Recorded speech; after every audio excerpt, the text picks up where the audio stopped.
Hey guys, Drew Shirley here from Switchfoot, and I am answering your questions today on Elliott Private Reserve from Instagram. So I've got a bunch of questions that you guys have asked, and it could get weird. This is gonna be fun though. It's gonna be really good. Okay, so at Douglas Nyhoff asks, had you not become a musician, what do you think you'd be doing now? Okay. I was in school to be a teacher when Switchfoot called me. So I was in another band, that band broke up, and I was like, okay, I guess music's done for me. I gave it a good run. So I gotta get my credentials and be a teacher. I was gonna be either a music teacher, a drama teacher, or a special ed teacher. Those are all things that are really close to my heart. So then John called me. John Foreman was like, hey, will you do one tour with us? We wanna add a guitar player. And so that was 15 years ago. At Costco Andres asks, favorite breakfast place in San Diego? Oh, favorite breakfast place? I'm gonna say Mama Cat's. It's my neighbor's restaurant. I like to go local. It's in San Marcos. All right, at Count Ston Iula, I don't know how to say these names, sorry, asks, what new song are you most excited to try out live? Oh, tonight, we're gonna be starting our Native Tongue tour here in North Carolina, and I am super, super excited to play Let It Happen. It's a song that brings out the shoegazer in me, the grunge, you know, like when I first got turned on to guitar, and I'm a godson of grunge, and so it really there's a lot of emotion attached to it too. We start the show with that, spoiler alert. All right, at the Skipper Greg, hey, what's up? Greg asks, how is your splitter pedal setup? Oh, yeah, I wanted to tell you guys about that, and I forgot. It's super important to have a good amp splitter if you're using 2 amps. And the 3 things you need on a good amp splitter are phase, ground, and a buffer. And you can have those in different areas on your board, but my radial tone bone pedal amp switcher has all 3 of those in it. It's got a buffer. And then every show I have to check the phase because for some magical reason, I don't know how that works, but the amps will be in phase one day and out of phase one day. So I check them without my in-ears. You make sure it's in phase on stage, then you put in your in-ears or your monitors. And you also have to make sure it's in phase in the house because playing 2 amps can bring up a world of problems when you're playing with phase. And then also grounding too. You can get around the grounding thing by taking a triple pronged, 2-prong adapter and switching it on your amps and see if it sounds quieter one way or the other. But that's how I split my 2 amps. Thanks, Greg. At Jeremy Radio asks, Marvel or DC favorite character? Oh, I'm gonna say Marvel, and my favorite character is Wonder Woman. Wait, is Wonder Woman Marvel? Hey, Frost, is Wonder Woman Marvel or DC? DC, my man. My bad, DC, and my favorite character is Wonder Woman because I have 4 daughters, and so I'm raising them up to be Wonder Women. Thanks, man. All right, at M Woodcock's F Picks, oh, hi, Michelle, asks, if you had to choose to keep only one of your guitars, which one and why? Honestly, out of my current guitars that I'm using tonight, I would pick my Elliott Tone Master. That guitar has been with me a long time. A lot of parts written on that guitar, a lot of emotion put into it. It's been around the world with me. I just feel a connection to that guitar. Yeah, Elliott Tone Master. Okay, at Susan Lloyd Photo, hey, Susan, what's up? Asks, do you relate specific tones to anything visual? Wow, I love that question because I do that. Actually, it's more about dance. This is gonna be real cheesy and you're gonna think I'm a fruity musician for saying this, but I kind of imagine the notes dancing. I love dance. All my daughters are into dance and we go to a lot of dance stuff and I tear up watching dance because just the movement of it is like this music in motion. And so I imagine my notes kind of dancing, whether they're skipping, jumping, twirling, or just kind of slow motion. I don't know, real cinematic, driven in my creative process. And you know, I think that you can learn a lot from different arts. So study dance, know why it works, how it works, the mechanics of it, maybe helps you be a better musician. Who knows? Works for me, but I'm weird, so there you go. Thanks, Susan. All right, at Joe A. Smith asks, if you were a farmer, what animals would you raise? If I was a farmer, I actually have farming in my blood, but it's more like food farming, because animals are messy. And let's see, but what animals would I raise? I guess I would raise llamas. No explanation on that, just llamas, okay? Period. All right, at Cyrus Fontaine asks me, what have you learned that you would pass on to upcoming guitarists to help with their playing? Great question. What would I pass on? Well, right now, what's coming to my mind is that you would just be who you are. If I was a guide teaching you something or helping you be the hero in a story, I would say, be you. Don't be afraid to be you, and be the best you that you can, because there is no other you. There is not another one of you. So play weird, play different, play simple, play complex, play in tune, out of tune. What is you? What do you do? Experiment with different playing styles and find something that you just feel like, oh, this is me. And don't be afraid to just be that. Comparison is the killer of creativity. And over-editing yourself and overthinking who you are and what you're doing is the killer for creativity. You've got to sort of be a child when it comes to creativity and just say, I'm just gonna have fun with this. I'm gonna be me. I'm gonna do what I do. And you know what? I get nervous about this stuff. Like, I get insecure. I'm gonna share with you guys, like, I get insecure. I'm like, I just did this rig rundown and I feel like I'm thinking like, oh, is the stuff I played really great or is it lame? But you know what? Who cares? Because I'm doing what I do, and I want to encourage you guys to do what you do. Play how you play. It doesn't matter how complex or simple it is. Just so you're playing from the heart, and it's going to move people. It's going to connect to your emotions, and it's going to come through your playing. And that's what people want out of music.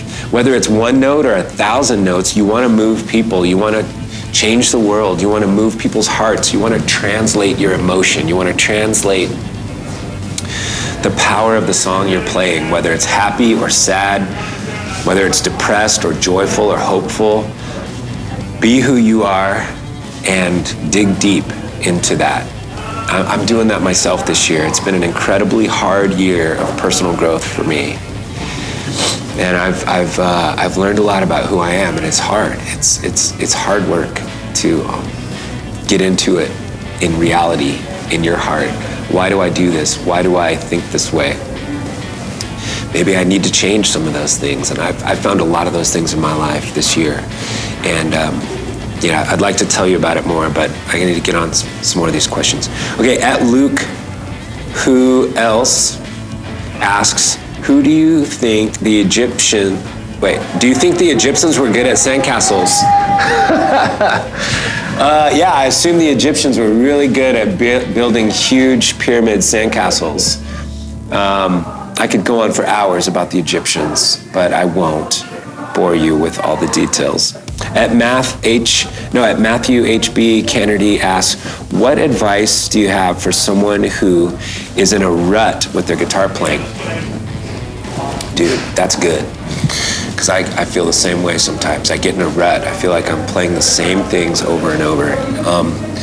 Sometimes I go and learn other people's parts. That helps you get out of your rut when you go, oh, I didn't know how they did that. Whether that's watching a video on YouTube or going to a show and just taking it all in, or like approach other players that you like in other bands and like, hey, how'd you play that? Or do you know how to play that cover song that goes like that? I'm horrible at cover songs, but every time I learn one, I go, oh, that's really cool. I wouldn't have thought to do that. Like that. I never would have thought to play like that or to learn like that. Also, you know what I'm gonna say for that one, Matt, is don't be afraid to approach musicians. Like whenever I'm walking to the bus or hanging out and someone's like, hey, would you mind giving me a couple of tips or just telling me something I really like your playing? Most guys who are musicians, if they're honest, respectable dudes, will be like, yeah, what do you want to know? You know, just be cool. And people will be cool back to you. All right, Etkert Zentaf, I don't know how to say that, Zenting asks, tips for starting a band. Oh, wow, tips for starting a band. Well, first of all, be in a band with people who you love, because if you hate the people you're around, it sucks. Like you're miserable trying to, because when you're in a band, you have to work out details of a song and work out where you're gonna play and how it's gonna be and stuff like that. So be in a band with guys you love. I'm in Switchfoot. I'm in a band with guys I love. Hey, Chad Butler, I see him walking right there. Anyway, you live with these guys if you're in a band like me, and it's more important to be in a band with people you love that have a vibe together and a camaraderie and a team and a family, and like you're honest with each other. Be around people you can be honest with, okay? And be around people that you feel like will be honest with you. Because that's what you want in a band, because being passive aggressive, I've been that way a lot of my life, more than I would like to admit. And you want to not be passive aggressive. You want to not hide what you're thinking about a certain part and just harbor anger, and that's the stuff that breaks up bands. You know, you gotta deal with what's going on in your heart. And you gotta be around other guys that can do that as well, or girls. What album has your favorite guitar tone? Oh my gosh, my favorite guitar tone is really, really hard to answer, because Led Zeppelin has a lot of my favorite guitar tones, because Jimmy Page would play with this song in mind kind of attitude, where he might try to be playing like a keyboard or trying to be playing like a flute, or like, but it's a guitar, and he's got the song in mind, and he wants his parts to be fitting into the song to elevate the song. That's the way I play.